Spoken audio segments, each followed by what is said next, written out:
খুলনার বাঘের হুঙ্কারের কাছে এবার ধরাশায়ী হলো রংপুর। নাইমের সেঞ্চুরির কাছে মলিন হলো সৌম্যর নান্দনিক ইনিংস।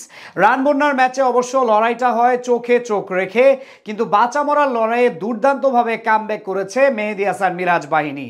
মিরপুরে রংপুরকে হারিয়ে এখন সুপার ফোরের পথে ফ্র্যাঞ্চাইজিটি।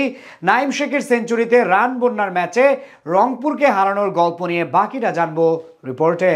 গুরুত্বপূর্ণই নয় শুধু, ম্যাচটা ছিল খুলনা টাইগার্সের জন্য বাঁচা মরার। আজ হারলেই টুর্নামেন্ট থেকে বাদ পড়বে, আর জিততে পারলে টিকে থাকবে স্বপ্ন। আর সেই স্বপ্ন পূরণের ত্রাতা হয়ে এদিন মিরপুরে হাজির হলেন নাইম শেখ। একা হাতে তুলে নিলেন সকল দায়িত্ব।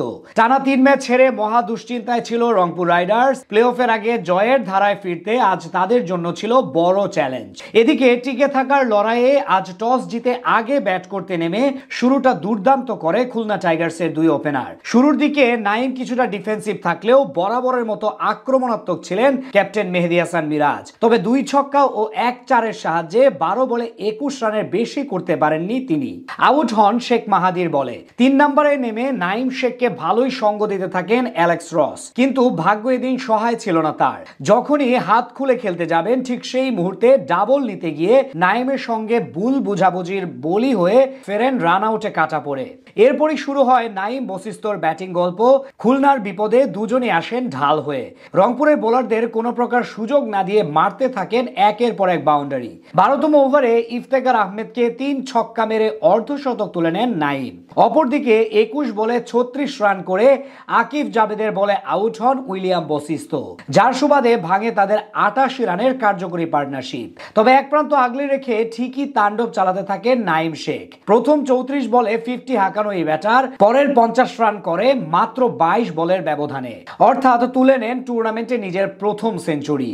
শেষ পর্যন্ত 8টি ছক্কা ও 7টি চারের সাহায্যে 62 বলে 111 রানে অপরাজিত থাকেন তিনি, আর খুলনা পুঁজি পায় 220 রানের।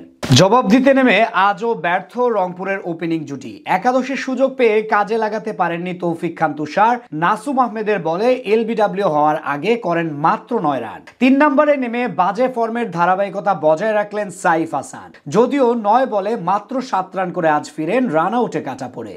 পাওয়ার প্লেতে 2 উইকেট হারিয়ে কিছুটা অস্বস্তিতে পড়ে যায় রংপুর। সেখান থেকে উদ্ধার করেন সৌম্য সরকার ও ইফতিখার আহমেদ। দুজন মিলে বেশ দেখে শুনে খেলতে থাকেন খুলনার বোলারদের বিপক্ষে।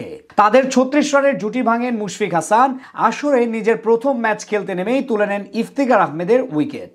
প্রথম 10 ওভারে 3 উইকেট হারিয়ে রংপুরের সংগ্রহ 82 রান। স্রোতের বিপরীতে গিয়ে একাই রংপুরকে টানতে থাকেন সৌম্য সরকার। মাঝে 14 বলে 27 রানের ইনিংস খেলে যান শেখ মাহাদি। তবে খুলনার রান পাহাড়ের কাছে সৌম্যের প্রচেষ্টা ও বাকিদের ছোট ছোট ক্যামিও যথেষ্ট হয়ে দাঁড়ায়নি। শেষ পর্যন্ত সৌম্য 48 বলে 74 রান করে আউট হলে ম্যাচ জিতে যায় খুলনা টাইগার্স।